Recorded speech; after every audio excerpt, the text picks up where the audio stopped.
What's going on, everyone? Welcome into the Cleveland Browns Report by Chat Sports. Matthew Peterson here, filming today's episode during our live show every Thursday at 4 o'clock Eastern. Make sure to tune in next Thursday. But today's show, 5 free agents the Browns could be looking to sign maybe after the trade deadline, as that's the only way they're going to plug any holes on the roster moving forward. So, the fifth guy I would be looking at here, I rank him 5-1, is linebacker Dont'a Hightower. Longtime New England Patriot, and I personally believe he is one of the best free agents remaining here. Now, started 15 games for New England last season. Yes, he is over 30. He is up in the age column. But the Browns linebacker room is thin. You've lost 2 middle linebackers to season-ending injuries this year, and you made a trade for Deion Jones to replace one of those 2, and you can promote Jordan Kunaszyk or Dakota Allen from the practice squad a couple of times. But Dont'a Hightower is more of a stable move here. Now, Hightower, the last 4 seasons, here's how his stats shake out. 64 tackles a year ago, 1 tackle for loss, and 1.5 sacks. He did not play in 2020, but in 2019, this was a Pro Bowl linebacker. He's not terribly far removed from one of his best seasons in the NFL, 5.5 sacks and 4 pass breakups. Now, I don't say this as a threat to Taki. No, if I'm being honest, I'm very close to naming my firstborn son Taki after the way he played against the Bengals. But Jeremiah Owusu-Koramoah, he's nicked up. He missed the Bengals game.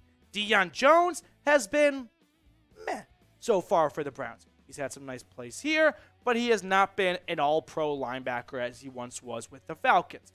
It's pretty thin at middle linebacker right now, and Hightower is an older guy who cannot run with the fastest cats over the slot anymore, but he brings a lot of intelligence and a lot of leadership to this locker room, and I think that's something this Browns defense does need. The fourth guy I'm looking at right now is, of course, Odell Beckham Jr. You're not going to escape OBJ for the next month. No matter where you look, it's all people are going to be talking about right now. No, I do not believe Odell Beckham Jr. will be returning to Cleveland. For parts on both sides. I don't think OBJ wants to come back to the Browns. I'm not sure the Browns are interested in having OBJ back. Was the divorce OBJ's fault? No. It's clear now there was more on number 6. And now that he's not there, yes, you could start to connect some dots of, well, that was the only issue.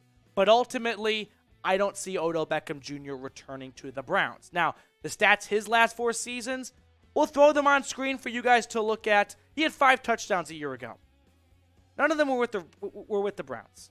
So he's probably not dying to come back to Cleveland, a city that he never really fully loved being in, if we're being honest here.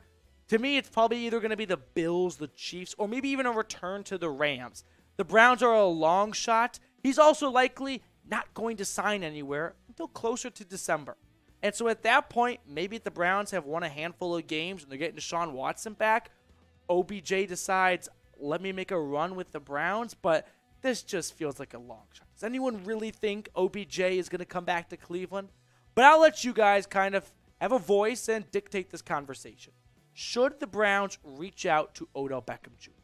OBJ for yes, NOBJ for no. Let me know in the comments what you think the Browns should do regarding number 13 or 3, whatever you want to call it. All right, the third guy I'm checking out here is Sheldon Richardson, another familiar face.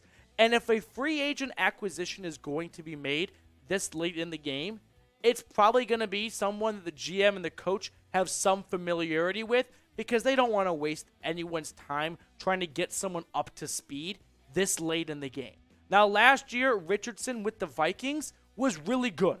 Ultimately, Andrew Berry didn't want to spend a lot of money on a position he undervalues, which is not a very good take right about now. Last year, 39 tackles, 2.5 sacks. Big reason why some of these bigger guys are still free agents right now is they get up in the age column, they can't go for a full season. But that's the beauty of signing someone in November. You don't need them to. You just need them to bring it for the last 6, 7, 8 weeks of the season. And the Browns' defensive line, it's cheeks, guys. When Taven Bryan is the best player and Pro Football Focus has him ranked 87th out of 126, that's a big problem. When Jordan Elliott starts for this team, ranked 120th, That's a big problem here. And Richardson last season, 3 sacks, a forced fumble. I mean, he had some great plays for the Vikings. Producer Patrick Seaman, he's a Vikes fan. Did you like Sheldon Richardson last season? I did, and I was upset when we didn't bring him back. Yeah, exactly. So maybe Richardson's worth saying, hey, are you in shape? Can you go for the last month or so? We need some help on the defensive line, especially if we want to make a real postseason push.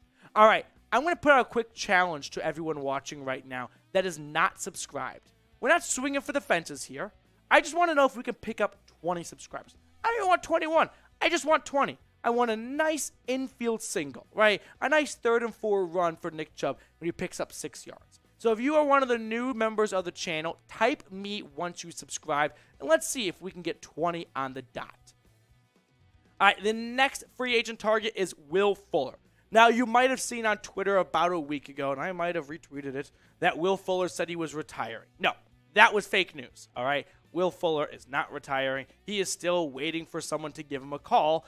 And he also happens to know the Cleveland Browns quarterback, former first-round pick who spent 33 games overlapping with Deshaun Watson in Houston. The two formed a great deep threat connection. They were awesome together. And the reason why Will Fuller is still a free agent, I don't have a good reason for you. Last year, he missed time due to a finger injury. He's also missed time due to a suspension from PEDs and a personal issue. There's a lot going on with Will Fuller that I'm not caught up to speed on. And truthfully, no one probably is. But this late in the season, maybe Andrew Berry looks at his wide receiver room and goes, wow, we've got great production from Amari Cooper and Donovan Peoples-Jones. But that's about it. Now, David Bell is coming along the last couple of weeks, and I thought Michael Woods had some nice plays. In fact, I have Michael Woods over Anthony Schwartz on my depth chart at this point. But if something, God forbid, were to happen to one of those top 2 guys right there, I have zero confidence in this wide receiver room stepping up next man mentality to try and even replace half of what Amari Cooper has done for this team so far. So with that being said, should the Browns sign Will Fuller? I want you guys to let me know in the comments section. I'll be looking to see what you have to say. Give me a yes or no. All right, I really want to tell everyone watching about a great deal happening right now between us here at Chat Sports and our sportsbook partner, BetUS. They've got an awesome 125% deposit bonus waiting for you when you go to chatsports.com/Browns125. But if that's not a good enough reason to go and get started with BetUS, you want a free Cleveland Browns jersey? Well, if you follow these steps, you will get one. When you go to chatsports.com/bet, promo code Browns125, sign up, put $100 in. You'll get $225 to play with after the deposit bonus. Make your first bet. Email us, jersey@chatsports.com. That link is in the comments and the description of today's show. And then you get to pick a Deshaun Watson jersey, a Myles Garrett jersey. Pick the size, pick the color, make your bet, and then boom, you're going to be repping a brand new official Fanatics jersey on us here at Chat Sports. Now, here's the thing. I had to lobby my boss to get this deal to go through. They don't let us do it from all channels here at Chat Sports. He gave me the green light until Sunday. Do not get it in later than Sunday. I can't guarantee anything past that, maybe, but better be safe than sorry. So make sure you get this jersey deal done. Jersey@chatsports.com. Follow those 5 steps, and boom, Myles Garrett jersey will be at your doorstep. My 5th and final number 1 free agent target is Ndamukong Suh. You're not doing a free agent video right if you're not talking about Suh, baby. Now, we are in November at this point. Even myself has raised the French flag and surrendered on this a long time ago. But if we're going to have this conversation, you have to bring up Ndamukong Suh. Now, reports from the offseason said that Suh was chasing around $9 million this offseason. I don't know if Andrew Berry didn't sign him because of him not believing in his age at this point in his career, and that's fine, that's fair, he's at mid-30s, or because of the price tag. But if it was because of the price tag, well, now that it's November and you need help on your interior defensive line, you can sign Ndamukong Suh to a vet minimum contract, put some incentives in there, and it's kind of a win-win. Suh gets to play another season, chase another ring, and the Browns get his services for the last half of the season for way less than $9 million.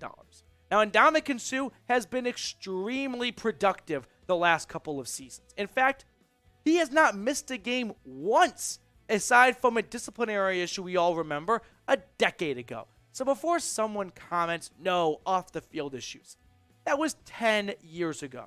And he has been perfect since then. He has never missed a game. And you don't want to bring someone on mid-season who might be out of football shape only to have them get hurt again. So one last time, here are the top 5 free agent targets I would go after if I was Andrew Berry, if you felt that you needed to make a move. Some of the biggest names at the biggest positions of need for the Browns still out on the streets. I appreciate all of you guys for clicking on to today's show. If you have not subscribed, please go ahead and do so. And if you have, well, you're doing Browns football right by sticking it right here at the Cleveland Browns Report.